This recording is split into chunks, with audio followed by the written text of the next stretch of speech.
সুযোগ আসছে আমাদের রাষ্ট্রকে কোরআনী আদর্শে গড়ে তুলবা। এই সুযোগকে আমরা কাজে লাগানোর জন্য প্রস্তুত আছি। আল্লাহ পাক আমাদেরকে তৌফিক দান করুন। আল্লাহর কোরআনের মধ্যে আল্লাহ তাআলা ঘোষণা করেছেন, কিতাবুন আনজালনাহু ইলাইকা লিতুখরিজান নাসা মিনাজ যুলুমাতি ইলান নূর। আল্লাহ পাক বলেন, হে নবী, আমি আপনার কাছে কোরআন পাঠিয়েছি যাতে করে কোরআনের মাধ্যমে আপনি গোটা মানব জাতিকে গোমরাহির অন্ধকার থেকে হেদায়েতের আলোর দিকে আপনি পরিচালিত করতে পারেন। আলহামদুলিল্লাহ, এই কোরআনী শিক্ষাকে আমাদের সমাজে বিস্তৃত করার জন্য, কোরআনকে, সমাজকে কোরআনী শিক্ষার দ্বারা সাজানোর জন্য, গোছানোর জন্য এই সকল কোরআনী প্রতিষ্ঠান, এই সকল দ্বীনী প্রতিষ্ঠান নির্লসভাবে কাজ করে যাচ্ছে। ওই প্রতিষ্ঠান সমূহের মধ্যেই একটি উল্লেখযোগ্য প্রতিষ্ঠান, যেটা আপনাদের এই এলাকায় প্রতিষ্ঠিত, আপনাদের দোয়া এবং সহযোগিতায় প্রতিষ্ঠিত হয়ে আজকে এক যুগ আলহামদুলিল্লাহ সুষ্ঠু সুন্দরভাবে পরিচালিত হয়ে আজকের অবস্থানে উপনীত হয়েছে। অতএব আমরা এই কোরআনী প্রতিষ্ঠানকে আমরা সর্বাত্মকভাবে আমরা এগিয়ে নেওয়ার জন্য আরও জোরালোভাবে আমরা প্রত্যেকেই ভূমিকা রাখবো ইনশাআল্লাহ। এই কোরআন আমাদেরকে আলোর পথ দেখায়, হেদায়েতের পথ দেখায়, নূরের পথ দেখায়, শান্তির পথ দেখায়, সফলতার পথ দেখায় এবং দুর্নীতিমুক্ত, সন্ত্রাসমুক্ত, প্রকৃত শান্তিময় দেশ গড়ার রাস্তা আমাদেরকে কোরআন দেখায়। অতএব আমাদেরকে কোরআনের সেই মূল মর্মবাড়ি, অনেকে মনে করে কোরআন এটা একটা ধর্মীয় কিতাব, বাস এটা মাদ্রাসা মসজিদের মধ্যেই থাকবে। আল্লাহ পাক কি শুধু মাদ্রাসা মসজিদের জন্য কোরআন নাজিল করেছেন? না, এই কোরআন দ্বারা সংসদ পরিচালিত হবে, বঙ্গভবন পরিচালিত হবে। সব জায়গায় কোরআন দ্বারা যখন আমরা পরিচালনা করতে পারবো, তখন আমরা প্রকৃত শান্তি আমরা ইনশাআল্লাহ সর্বত্র বিরাজমান দেখতে পারবো ইনশাআল্লাহ। আল্লাহ পাক আমাদের সকলকে তৌফিক দান করুন। আমরা আমাদের প্রত্যেকটা মানুষ কোরআনের দ্বারা উপকৃত হওয়ার বিভিন্নভাবে সুযোগ আল্লাহ তাআলা আমাদেরকে দান করেছেন।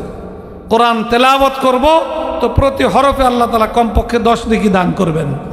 সন্তানদেরকে কোরআনের হাফেজ বানাইব তা আল্লাহ তাআলা হাফেজ কোরআনের উসিলায় কিয়ামতের দিন কোটি কোটি মানুষের সামনে আমি বাবা হিসাবে আমাকে আল্লাহ তাআলা নূরের মুকুট পরিয়ে আমাকে সম্মানিত করবেন।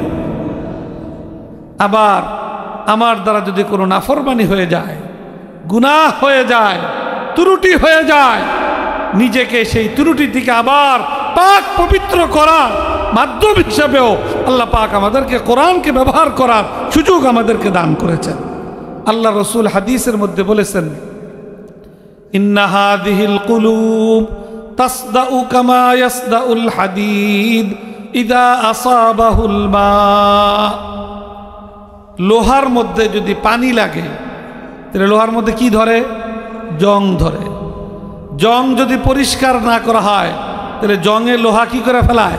খায়া ফেলায়, নষ্ট করে ফেলায়। জং ধরলে দ্রুত ওই লোহা দ্বারা যদি উপকৃত হইতে হয়, ওই লোহাটাকে যদি বাঁচাইতে হয়, তাহলে তাড়াতাড়ি কি করতে হয়? জং পরিষ্কার করতে হয়। লোহায় পানি লাগলে যেরকম জং ধরে, মানুষের দিলের মধ্যেও আল্লাহ রসুল বলতেছেন জং ধরে। দিলের জং পানির দ্বারা ধরে না।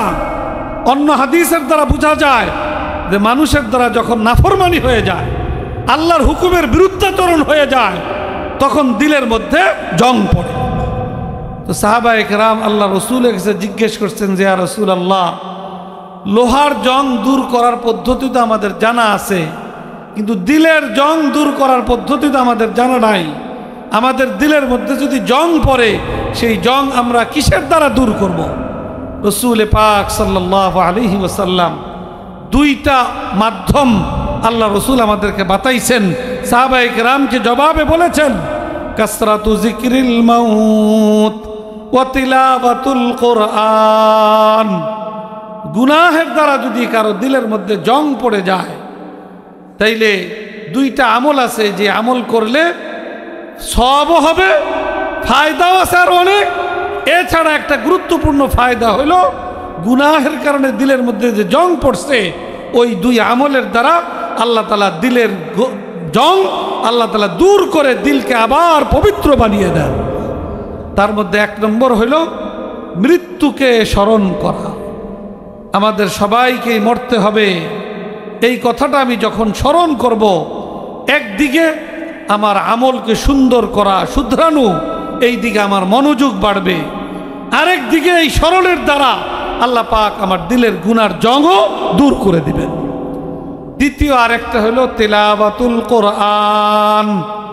কোরআন শরীফ যদি তেলাওয়াত করা হয়, একদিকে প্রতি হরফে আল্লাহ তাআলা 10 নেকি দান করবেন, আরেক দিকে কোরআনের তেলাওয়াতের মাধ্যমে গুনাহের দ্বারা দিলের মধ্যে যে জং পড়ছে, সেই জং আল্লাহ তাআলা দূর করে দিবেন।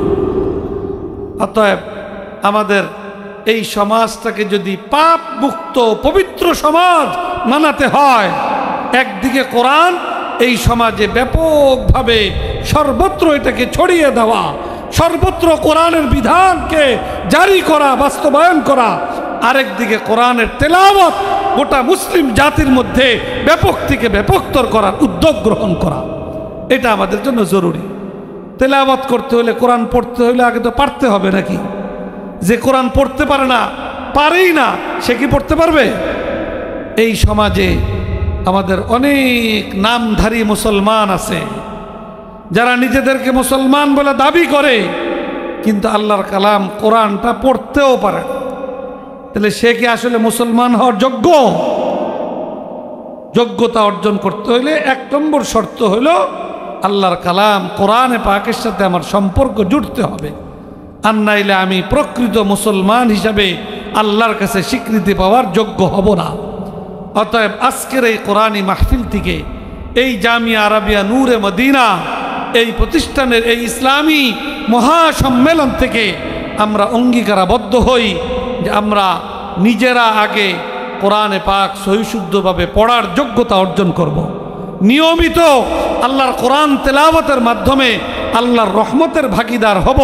কোনো ত্রুটি বিচ্যুতি হয়ে গেলে কোরআন তেলাওয়াতের মাধ্যমে আমার দিলকে পাক পবিত্র বানাবো।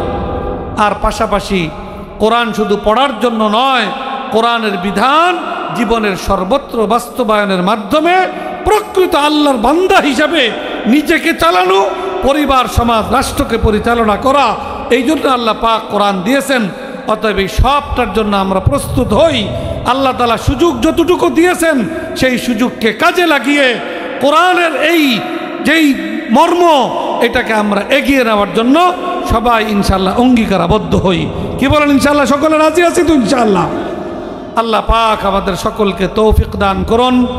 আমরা এই কোরআনী প্রতিষ্ঠানের ফসল, যাদের মাথায় আজকে আমরা এখানে পাগড়ি পরালাম, আমাদের সকলের কর্তব্য তাদের জন্য দোয়া করা, যে আল্লাহ পাক তাদের সিনার মধ্যে কোরআন, কোরআনের ইলম, কোরআনের নূর আল্লাহ তাআলা যে দান করেছেন, এটা যেন তারা আজীবন এটাকে হেফাজত করতে পারে, এবং এই কোরআনের ইলম এবং কোরআনের নূরের যে হক তাদের উপরে বর্তায়, সেই হক যেন তারা আদায় করতে পারে।